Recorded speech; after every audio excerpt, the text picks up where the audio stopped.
Hi hello ನಮಸ್ತೆ, welcome back to my YouTube channel.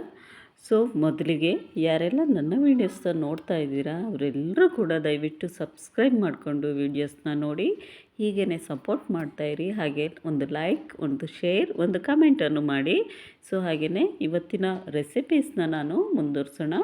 So ಯಾರಿಗೆಲ್ಲ ಇಷ್ಟ ಇರಲ್ಲ ಹೇಳಿ, ಒಂದೊಳ್ಳೆ ಖಾರವಾಗಿ ಬಾಯಿಗೆ ರುಚಿ ಅನ್ನಿಸ್ಬೇಕು, ಸಖತ್ತಾಗಿರೋ ಒಂದು ಅಡುಗೆನ ಮಾಡ್ಕೊಂಡು ಊಟ ಮಾಡಬೇಕು ಅಂತೇಳಿ ಎಲ್ರಿಗೂ ಸರ್ವೇ ಸಾಮಾನ್ಯವಾಗಿ ಆಸೆ ಇದ್ದೇ ಇರುತ್ತೆ. ಸೊ ಹಾಗೆಯೇ ಇವತ್ತು ನಾನು ಏನಾದರೂ ನಿಮಗೆ ಬಾಯಿ ರುಚಿ ಕೆಟ್ಟೋಗಿದ್ದರೆ, ಸೊ ಜ್ವರ ಬಂದು ಏನಾದರೂ ಖಾರವಾಗಿ ತಿನ್ನಬೇಕು ಅಂತ ಅನಿಸಿದರೆ, ಸೊ ಇದನ್ನು ಒಂದು ಟೈಮ್ ಮಾಡ್ಕೊಂಡು ತಿಂದು ನೋಡಿ. ತುಂಬಾ ರುಚಿಯಾಗಿರುತ್ತೆ, ಹಾಗೆಯೇ ತುಂಬ ಟೇಸ್ಟ್ ಕೂಡ ಇರುತ್ತೆ. ಮತ್ತು ಪದೇ ಪದೇ ಮಾಡಿಕೊಂಡು ಕೂಡ ನೀವು ಇದನ್ನು ತಿಂತೀರಾ. ಸೊ ಹಾಗಿದ್ದರೆ ಇದು ಏನಪ್ಪ ಅಂತ ಹೇಳಿದ್ರೆ ಅವರೆಕಾಳು ಬಜ್ಜಿ. ಸೊ ಅವರೆಕಾಳು ಬಜ್ಜಿ ಅಂತಲೂ ಹೇಳ್ತಾರೆ. ಸೊ ಬದನೆಕಾಯಿ ಬಜ್ಜಿ ಜೊತೆಗೆ ಅವರೆಕಾಳು ಅಂತಲೂ ಹೇಳ್ತಾರೆ. ಸೊ ಇದು ತುಂಬಾ ಟೇಸ್ಟಾಗಿರುತ್ತೆ. ಬಿಸಿ ಮುದ್ದೆ, ರಾಗಿ ಮುದ್ದೆಗೆ, ಹಾಗೆಯೇ ಬಿಸಿ ಅನ್ನಕ್ಕೆ ಸ್ವಲ್ಪ ತುಪ್ಪ ಹಾಕೊಂಡು ತಿಂದ್ರಂತೂ ತುಂಬಾ ಟೇಸ್ಟಾಗಿರೋಂಥ ರೆಸಿಪಿ ಅಂತಲೂ ಹೇಳ್ಬೋದು. ಸೊ ಹಾಗಿದ್ದರೆ ತಡ ಯಾಕೆ, ಈ ವಿಡಿಯೋನ ಸ್ಟಾರ್ಟ್ ಮಾಡೋಣ ಅಲ್ವಾ. ಸೊ ಕೊನೆವರೆಗೂ ನೋಡಿ. ಸೊ ತುಂಬಾ ಚೆನ್ನಾಗಿರುತ್ತೆ ರೆಸಿಪೀಸ್ ಕೂಡ. ನೀವು ಕೂಡ ಮನೇಲಿ ಟ್ರೈ ಮಾಡಿ ನೋಡಿ. ಇವಾಗ ಅವರೆಕಾಳು ಸೀಸನ್ ಆಗಿರೋದ್ರಿಂದ ಎಲ್ಲಂದ್ರಲ್ಲೇ ಅವರೆಕಾಳು, ತೊಗರಿಕಾಳು ಸಿಕ್ಕೇ ಸಿಗುತ್ತೆ. ಸೊ ತಂದುಬಿಟ್ಟು ಮಾಡ್ಕೊಂಡು ನೋಡಿ, ತುಂಬಾ ಟೇಸ್ಟಾಗಿರುತ್ತೆ. ಸೊ ಈ ರೀತಿ ನೀವು ಕೂಡ ಒಮ್ಮೆ ಟ್ರೈ ಮಾಡಿ ನೋಡಿ. ಹಾಗಿದ್ದರೆ ಬನ್ನಿ, ಇವತ್ತಿನ ಒಂದು ರೆಸಿಪಿ ಬಂದು ಅವರೆಕಾಳು ಬಜ್ಜಿ ಯಾವ ರೀತಿ ಮಾಡೋದು ಅಂಥೇಳಿ ನಾನು ನಿಮಗೆ ತಿಳಿಸ್ಕೊಡ್ತೀನಿ. So welcome back to YouTube channel. ತಡ ಮಾಡೋದೇ ಬೇಡ, ಬನ್ನಿ ಸ್ಟಾರ್ಟ್ ಮಾಡೋಣ ಇವತ್ತಿನ ಒಂದು ರೆಸಿಪೀಸ್ನ. ಹಾಗೆಯೇ ಮತ್ತೊಮ್ಮೆ ಹೇಳ್ತಾ ಇದ್ದೀನಿ, ಯಾರೆಲ್ಲ ನನ್ನ ವೀಡಿಯೋಸ್ನ ನೋಡ್ತಾಯಿದ್ರೆ ದಯವಿಟ್ಟು ಸಬ್ಸ್ಕ್ರೈಬ್ ಮಾಡಿಕೊಂಡು ವೀಡಿಯೋಸ್ನ ನೋಡಿ ಪ್ಲೀಸ್. ಇವಾಗ ನೋಡಿ ಏನೇನು ಬೇಕು ಅಂತೇಳಿ ನೋಡೋದಾದರೆ, ಒಂದು ಅರ್ಧ kg ಆಗೋಷ್ಟು ನಾನು ಅವರೆಕಾಳನ್ನ ಬಿಡಿಸಿ ಇಟ್ಟಿದ್ದೀನಿ. ಸೊ ಇದನ್ನು ನೆನೆಸಿ ನೀವು ಹಿಚ್ಕಿ ಬೇಕಾದರೆ ಮಾಡ್ಬೋದು. ಸೊ ನಾನು ಹಾಗೇ ಮಾಡ್ತಾ ಇರೋ ಅಂಥದ್ದು. ಇವಾಗ ಹಸಿರು ಬದನೆಕಾಯಿ ಬರುತ್ತಲ್ವ, ಗುಂಡುಗಿರೋದು, ಅದನ್ನು ತೊಳೆದ್ಬಿಟ್ಟು ನೀಟಾಗಿ ಈ ರೀತಿ ನೋಡಬೇಕು, ಹುಳ ಏನಾದರೂ ಇದೆಯಾ ಅಂತೇಳಿ ನೋಡಿ ಚೆಕ್ ಮಾಡಿ ನೀಟಾಗಿ ಸ್ವಲ್ಪ ಸಾಲ್ಟ್ ಹಾಕಿ ನೆನೆಸಿಡಿ. ಸ್ವಲ್ಪ ನೀವೇನಾದರೂ ಬೇರೆ ಇಂಗ್ರೀಡಿಯೆಂಟ್ಸ್ನ ಜೋಡಿಸ್ಕೊಳ್ಳೋದ್ರಲ್ಲಿ ಸ್ವಲ್ಪ ಲೇಟ್ ಆಯಿತು ಅಂತ ಹೇಳಿದ್ರೆ ಉಪ್ಪು ಹಾಕಿ ನೆನೆಸಿಟ್ರೆ ಕಪ್ಗೇನು ಆಗಲ್ಲ, ಹಾಗೇ ಇರುತ್ತೆ ತುಂಬ ಟೈಮ್ವರೆಗೂ. ಸೊ ನೆಕ್ಸ್ಟ್ ಈ ಕಡೆ ಬಂದರೆ 2 ಟೊಮೊಟೊ ತೊಗೊಂಡಿದ್ದೀನಿ, ಮತ್ತು ಒಂದು 10-12 ಹಸಿರು ಮೆಣಸಿನ್ಕಾಯಿ ತೊಗೊಂಡಿದ್ದೀನಿ. ಹಾಗೆಯೇ ಸಾಸಿವೆ ಮತ್ತು ಜೀರಿಗೆನ ತೊಗೊಂಡಿದ್ದೀನಿ, ಮತ್ತು ಕರಿಬೇವು ತೊಗೊಂಡಿದ್ದೀನಿ. ಹಾಗೆಯೇ ಅರಿಶಿನ ಬೇಕಾಗುತ್ತೆ, ಮತ್ತು ರುಚಿಗೆ ಎಷ್ಟು ಬೇಕಷ್ಟು ನೋಡಿಕೊಂಡು ಉಪ್ಪು ಕೂಡ ಬೇಕಾಗುತ್ತೆ. ಸೊ ಬನ್ನಿ ಇವಾಗ ಮಾಡೋದು ಹೇಗೆ ಅಂಥೇಳಿ ತಿಳಿಸ್ಕೊಡ್ತೀನಿ. ತುಂಬಾ ರುಚಿಯಾಗಿರುತ್ತೆ, ತುಂಬ ಆರೋಗ್ಯಕರವಾದಂತಹ ರೆಸಿಪಿ ಅಂತಲೇ ಹೇಳ್ಬೋದು. ಈ ಒಂದು ಬದನೆಕಾಯಿ ಅವರೆಕಾಯಿನ ಹಾಕಿಬಿಟ್ಟು ಬಜ್ಜಿ ಮಾಡೋದು. ಸೊ ಅವರೆಕಾಳು ಬಜ್ಜಿ ಅಂತಲೂ ಕರೀತಾರೆ, ಇಲ್ಲಾಂದರೆ ಬದನೆಕಾಯಿ ಬಜ್ಜಿ ಅಂತಲೂ ಕರೀತಾರೆ. ಸೊ ತುಂಬಾ ಚೆನ್ನಾಗಿರುತ್ತೆ. ಇದಕ್ಕೆ ರಾಗಿ ಮುದ್ದೆ ಮಾಡ್ಕೊಂಡು ಊಟ ಮಾಡ್ಬೋದು. ಸೊ ಬಿಸಿ ಅನ್ನಕ್ಕೂ ಕೂಡ ತುಂಬಾ ಟೇಸ್ಟಾಗಿರುತ್ತೆ. ಸೊ ನೆಕ್ಸ್ಟ್ ಈ ಕಡೆ ಬಂದರೆ ಈ ಕಡೆ ನೋಡಿ, ನಾನು ಒಂದು ಪಾತ್ರೆಯೊಳಗೆ ನೀರನ್ನ ಕಾಯಲಿಕ್ಕೆ ಇಟ್ಟಿದ್ದೀನಿ. ನೀರು ತುಂಬ ಚೆನ್ನಾಗಿ ಕಾಯಬೇಕು. ಸೊ ಇದು ಕಾದ ನಂತರ ನೋಡಿ, ನೀರು ಇವಾಗ ಚೆನ್ನಾಗಿ ಕುದೀತಾ ಇದೆ ಅಲ್ವಾ. ಸೊ ಇವಾಗ ಚೆನ್ನಾಗಿ ಕುದೀತಾ ಇರೋ ಅಂತಹ ನೀರಿಗೆ ನಾನು ಏನು ತೊಳೆದು ಹೆಚ್ಚಿಟ್ಕೊಂಡಿದ್ವಲ್ವ ಬದನೆಕಾಯಿನ, ಅದನ್ನು ಒಂದೊಂದಾಗಿ ಹಾಕಿ. ಸೊ ಚಿಕ್ಕ ಚಿಕ್ಕದಾಗಿ ಪೀಸ್ ಮಾಡಿ ಬೇಕಾದರೆ ಹಾಕ್ಬೋದು. ನಾನು ಹಾಗೇ ಹಾಕ್ತಾಯಿದ್ದೀನಿ. ಈ ರೀತಿ ಹಾಕಬೇಕು. ಸೊ ತುಂಬಾ ಟೇಸ್ಟಾಗಿರುತ್ತೆ. ಈ ಥರ ಒಮ್ಮೆ ಮಾಡಿ ನೋಡಿ ನೀವು. ಸೊ ಹಾಕ್ಬಿಟ್ಟು ನಂತರ ಹಸಿಮೆಣಸಿನ್ಕಾಯಿ ಇದೆ ಅಲ್ವಾ, ಅದನ್ನು ಕೂಡ ಒಟ್ಟಿಗೆ ಹಾಕ್ಬಿಡಿ. ಸೊ ನೆಕ್ಸ್ಟು ಟೊಮೊಟೊ, 2 ಟೊಮೊಟೊನೂ ಕೂಡ ಅದ್ರ ಜೊತೆಗೆ ಒಟ್ಟಿಗೆ ಹಾಕ್ತಾಯಿದ್ದೀನಿ. ಸೊ ತುಂಬ ಚೆನ್ನಾಗಿ ಇದು ಬೇಕಬೇಕು. ನೆಕ್ಸ್ಟು ನಾನು ಅದ್ರ ಜೊತೆಗೇ ಇವಾಗ ಅವರೆಕಾಳು ಇತ್ತಲ್ವ, ಸೊ ಅದನ್ನು ಕೂಡ ಇದ್ರ ಜೊತೆಗೇ ಹಾಕೋತಾ ಇದ್ದೀನಿ. ನೆಕ್ಸ್ಟ್ ಇವಾಗ ಉಪ್ಪನ್ನ ಹಾಕ್ತಾಯಿದ್ದೀನಿ.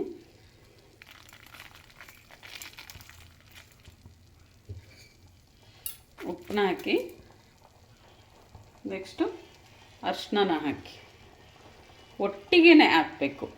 ಹೀಗೆ ಅರಿಶಿನ ಹಾಕಿ ಇವಾಗ ಮಿಕ್ಸ್ ಮಾಡಿ ಒಂದು ಟೈಮು. ಮಿಕ್ಸ್ ಮಾಡಿಬಿಟ್ಟು ನೆಕ್ಸ್ಟು ಇದು ಬೇಯೋವರೆಗೂ ಮುಚ್ಚಿಡಬೇಕು ಹೀಗೆ. ಸೊ ಇದು ಬೇಯಲಿ ಚೆನ್ನಾಗೆ. ಇವಾಗ ನೋಡಿ ಒಂದು ಅರ್ಧ ಗಂಟೆ ಆಗಿದೆ. ಸೊ ಇವಾಗ ತುಂಬಾ ಚೆನ್ನಾಗಿ ಬೆಂದಿದೆ, ತುಂಬ ಚೆನ್ನಾಗಿ ಕಾಳು ಕೂಡ ಬೆಂದಿದೆ, ಹಾಗೆ ಬದನೆಕಾಯಿ, ಟೊಮೊಟೊ, ಹಸಿಮೆಣಸಿಗೆ ಎಲ್ಲದೂ ಕೂಡ ತುಂಬ ಚೆನ್ನಾಗಿ ಬೆಂದಿದೆ. ಸೊ ಇದನ್ನು ಇವಾಗ ನಾನು ಬದನೆಕಾಯಿ ಮತ್ತು ಹಸಿಮೆಣಸಿಗೆ ಟೊಮೊಟೊನ ಬೇರೆ ಮಾಡ್ತಾಯಿದ್ದೀನಿ. ಸೊ ಕಾಳನ್ನ ಅಷ್ಟೇ ಬಿಟ್ಬಿಟ್ಟು ಇವಾಗ ನೋಡಿ ಹಸಿಮೆಣಸಿಗೆ, ಬದನೆಕಾಯಿ ಮತ್ತು ಟೊಮೊಟೊನ ಸಪ್ರೇಟ್ ಮಾಡಿದ್ದೀನಿ. ಸೊ ಕಾಳು ಇದರಲ್ಲೇ ಬಿಟ್ಟಿದ್ದೀನಿ. ಸೊ ಈ ನೀರು ಕೂಡ ಏನು ವೇಸ್ಟ್ ಆಗೋದಿಲ್ಲ. ಸೊ ಇದರಲ್ಲಿ ಅವರೆಕಾಯ್ದು ಸೊಗಡಿರುತ್ತೆ. ಸೊ ಹಾಗಾಗಿ ನಾವು ಈ ನೀರನ್ನು ಕೂಡ ಬಳಸ್ಕೋಬೇಕು. ಸೊ ಯಾವುದೇ ಕಾರಣಕ್ಕೂ ಚೆಲ್ಲಿಕ್ಕೆ ಹೋಗಬೇಡಿ. ಸೊ ನೆಕ್ಸ್ಟ್ ಇದನ್ನು ನಾನು ಮಸಿತೀನಿ. ಈ ರೀತಿಯಾಗಿ ಚೆನ್ನಾಗಿ ಮಸಿಬೇಕು ಹೀಗೆ.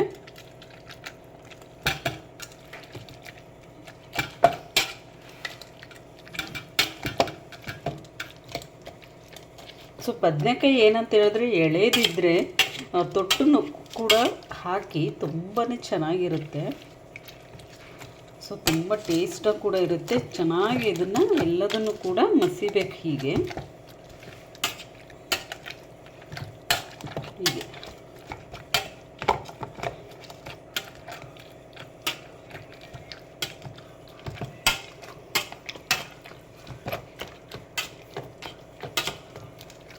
ಸೊ ನೆನಪಾದಾಗೆಲ್ಲ ನಮ್ಮ ಮನೆಗೆ ಈ ರೀತಿಯಾಗಿ ಬಜ್ಜಿನ ಮಾಡ್ತಾ ಇರ್ತೀವಿ. ತುಂಬ ಇಷ್ಟಪಟ್ಟು ತಿಂತಾರೆ ನಮ್ಮ ಮನೆಯವರು. ತುಂಬ ಚೆನ್ನಾಗಿರುತ್ತೆ, ತುಂಬ ಟೇಸ್ಟ್ ಕೂಡ ಇರುತ್ತೆ. ನೀವು ಕೂಡ ಮನೇಲಿ ಒಂದು ಸರಿ ಮಾಡಿ ನೋಡಿ, ಆವಾಗ ನೀವೇ ಹೇಳ್ತೀರ ತುಂಬ ಚೆನ್ನಾಗಿತ್ತು ಅಂತೇಳಿ. ಸೊ ಹೀಗೆ ಈ ರೀತಿಯಾಗಿ ಎಲ್ಲದನ್ನು ಕೂಡ ಹೀಗೆ ಮಸಿಬೇಕು. ಸೊ ಬದನೆಕಾಯಲ್ಲಿ ಹಸಿರು ಬದನೆಕಾಯಿ ಇನ್ನೊಂದು ಥರ ಕೆಂಪು ಬದನೆಕಾಯಿ ಇರುತ್ತಲ್ವ, ಅದು ಕೂಡ ಸಿಗುತ್ತೆ. ಅದ್ರ ಬದಲು ಇದನ್ನು ಮಾಡಿ ನೋಡಿ, ತುಂಬಾ ಚೆನ್ನಾಗಿರುತ್ತೆ, ತುಂಬ ಟೇಸ್ಟ್ ಕೂಡ ಇರುತ್ತೆ.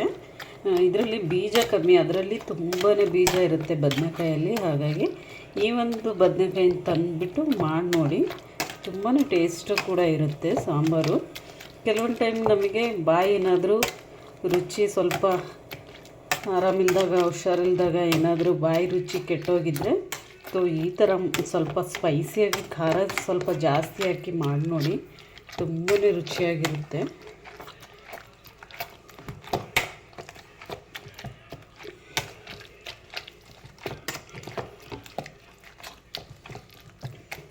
ಸೊ ಇದು ನೋಡಿ, ಇವಾಗ ಇದು ಆಯಿತು. ಇದಕ್ಕೆ ನಾನು ಇದರಲ್ಲಿರೋಂಥ ನೀರನ್ನೇ ಇದಕ್ಕೆ ಸೇರಿಸ್ತಾ ಇದ್ದೀನಿ.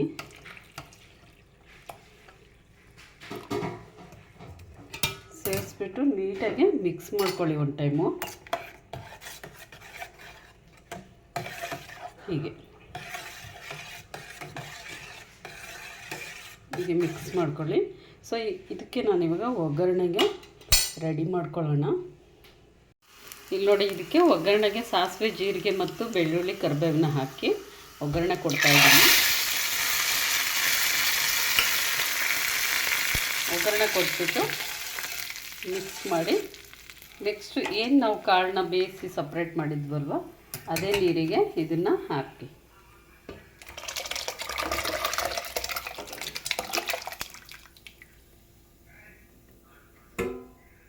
ಹಾಕಿಬಿಟ್ಟು ಇದನ್ನು ಇವಾಗ ಸ್ವಲ್ಪ ಸಾಂಬಾರು ಪುಡಿ ಹಾಕಿ ಇದಕ್ಕೆ